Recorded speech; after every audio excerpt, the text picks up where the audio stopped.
Motorola adalah pionir telepon genggam. Namun sayang, dia yang dulu begitu perkasa dengan ponsel Razr-nya akhirnya jatuh terpuruk. Tergilas revolusi industri ponsel cerdas yang dilakukan oleh Apple dan juga BlackBerry. Tapi Motorola menolak untuk punah. Dia bangkit dan berjalan ke arah yang sama sekali tidak terduga.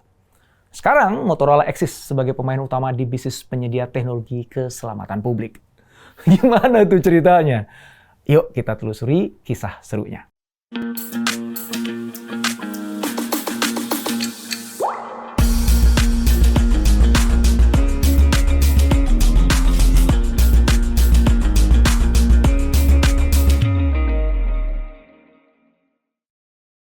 Kita awali kisahnya dari kelahiran sampai kejayaan Motorola. Dilanjut dengan mengungkap jawaban kenapa Motorola bisa jatuh terpuruk.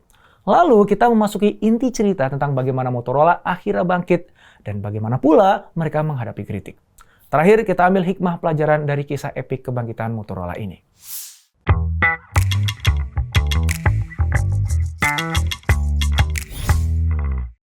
Kisah Motorola berawal jauh ke Amerika di masa lalu. Tepatnya ketika Paul V. dan Joseph E. Galvin mendirikan perusahaan bernama Galvin Manufacturing Corporation pada 25 September 1928 di Illinois, Amerika Serikat.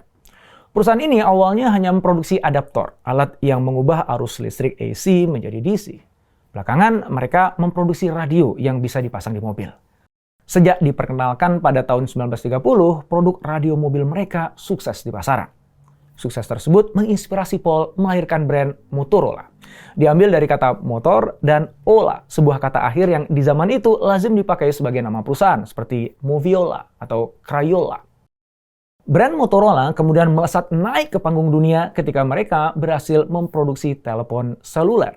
Peneliti mereka yang bernama Martin Cooper berhasil membuat ponsel pada tahun 1973. Itu adalah telepon seluler pertama yang dibuat manusia di muka bumi.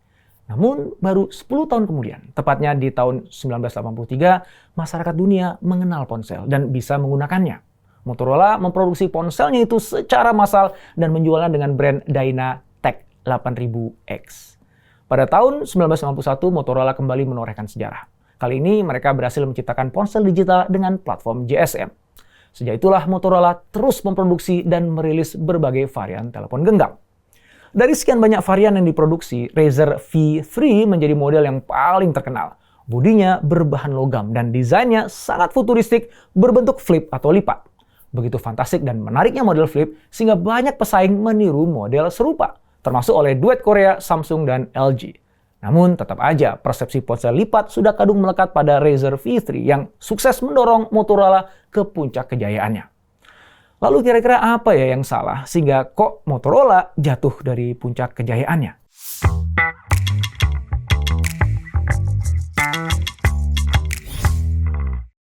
Ketika berada di puncak kejayaan, Motorola terlalu percaya diri. Mereka juga enggan berinovasi dan hanya fokus mengutak-atik varian Razr. Padahal di waktu yang sama, Apple sudah mulai gerap meluncurkan iPhone. iPhone adalah ponsel cerdas alias smartphone yang trendy. iPhone mampu membuat orang jatuh cinta dan memilihnya. Apalagi kemudian muncul BlackBerry dengan segala fiturnya yang akhirnya ikut mendorong Motorola jatuh lalu tenggelam. Greg Brown sebagai co-CEO Motorola mengakui popularitas dan sukses Razr membuat mereka mabuk dan lupa mengembangkan produk. Brown mengingatkan kita bahwa kesuksesan bisa jadi salah satu jalan menuju kegagalan. Ketika Brown diangkat sebagai CEO pada tahun 2008, 3/4 pendapatan Motorola masih berasal dari bisnis ponsel. Tapi mereka sudah tertinggal jauh dari kompetitornya. Apple dengan iPhone-nya terus melaju meraih sukses. Dari waktu ke waktu, penjualan iPhone terus meningkat. Begitupun dengan BlackBerry.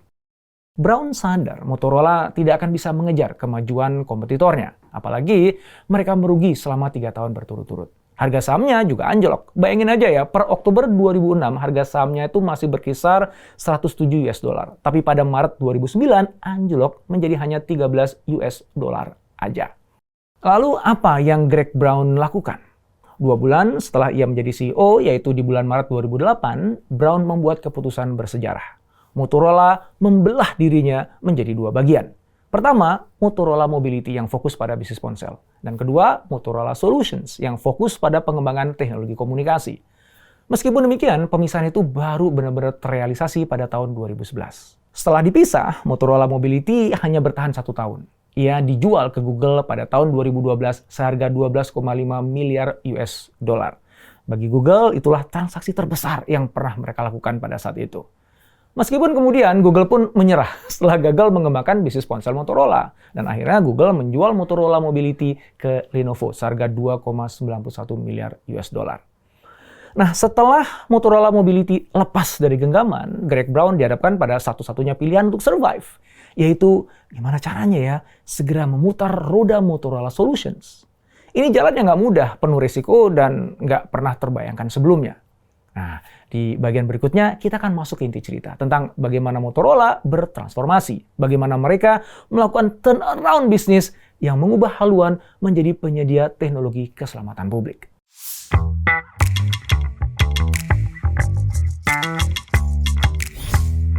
Greg Brown adalah orang yang mampu melihat kelebihan yang dimiliki oleh Motorola. Kelebihan itulah yang dia yakini bisa jadi modal kebangkitan Motorola. Dia mengatakan, sejak hari pertama saya bergabung dengan Motorola, saya tahu bahwa permata tersembunyi dalam perusahaan ini adalah bagian yang sering terlupakan oleh banyak orang. Apa tuh? Ya, tentu aja ya, Motorola Solutions. Langkah pertama yang dilakukan Brown dalam melakukan transformasi adalah memilih orang-orang yang tepat. Ia merekrut mereka yang menunjukkan kemauan untuk terus belajar. Brown yakin bahwa rekrutmen dan retensi karyawan adalah bumbu rahasia kesuksesan turnaround Motorola.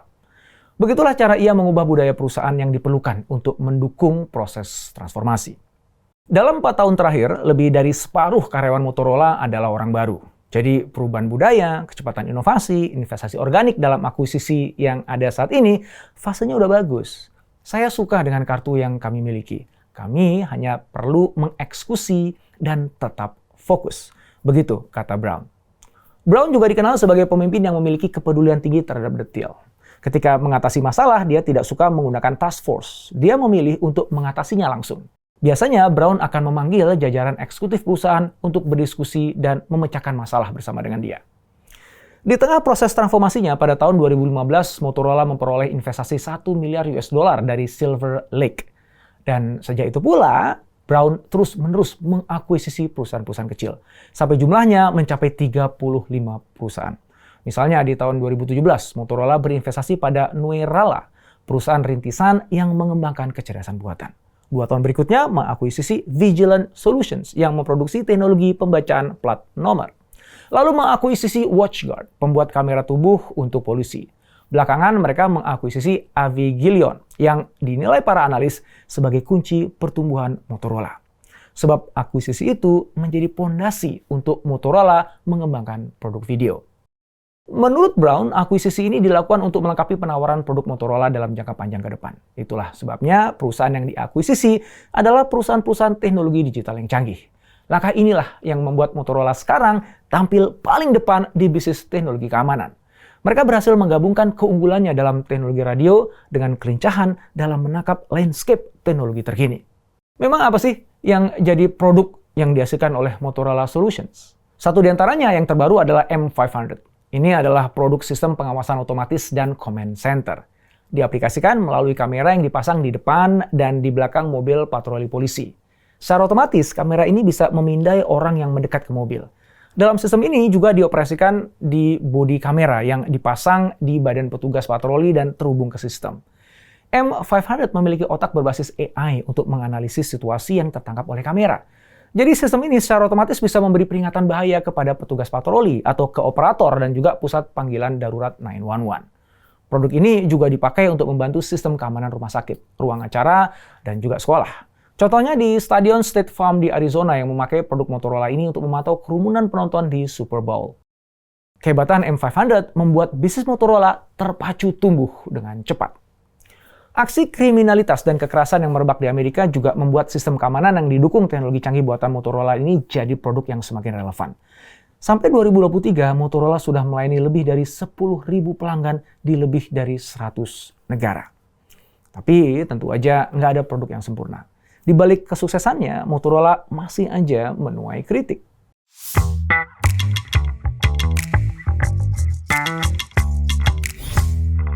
Kritik terhadap Motorola terutama tentang potensi produknya yang dianggap bisa mengganggu ruang privasi. Walaupun belum terbukti, Motorola sudah mengantisipasinya. Mereka menerapkan kontrol untuk memastikan produknya sudah sesuai dengan hukum lokal dan negara federal, termasuk hukum privasi. Misalnya, mereka tidak mengizinkan individu membeli akses ke basis data plat nomor polisi yang dikelola. Basis data tersebut hanya bisa dipakai untuk melacak lokasi mobil dan tidak menyertakan informasi pribadi pemiliknya. Mereka juga memastikan teknologi itu dipakai hanya untuk meningkatkan keselamatan. Faktor keamanan juga dipakai Motorola sebagai alasan untuk menolak beroperasi di Tiongkok. Mereka khawatir pemerintah China mengintervensi proses bisnis Motorola. Apalagi mereka juga terlibat sengketa hukum dengan Hytera Communications.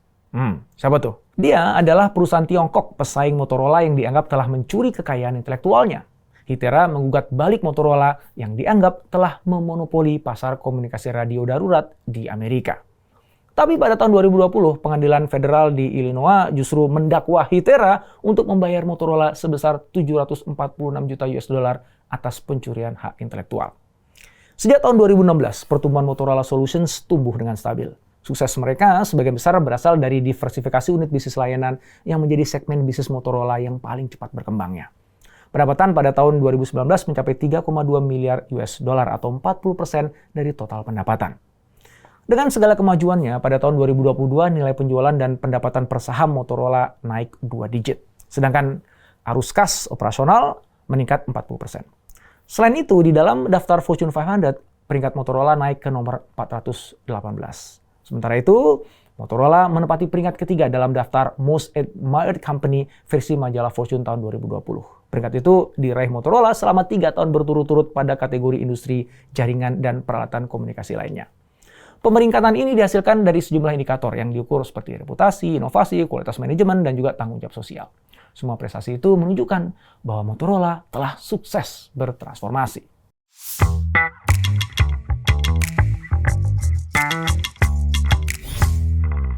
Dari kisah sukses bangkitnya Motorola, kita bisa memetik setidaknya 3 pelajaran penting.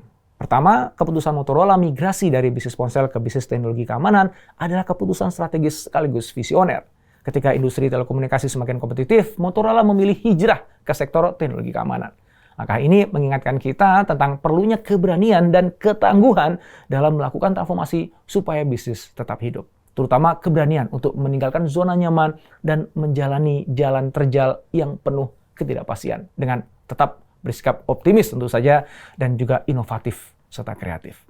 Kedua, transformasi Motorola tidak dimulai dari titik nol. Mereka mengandalkan ekspertisnya di bidang teknologi radio.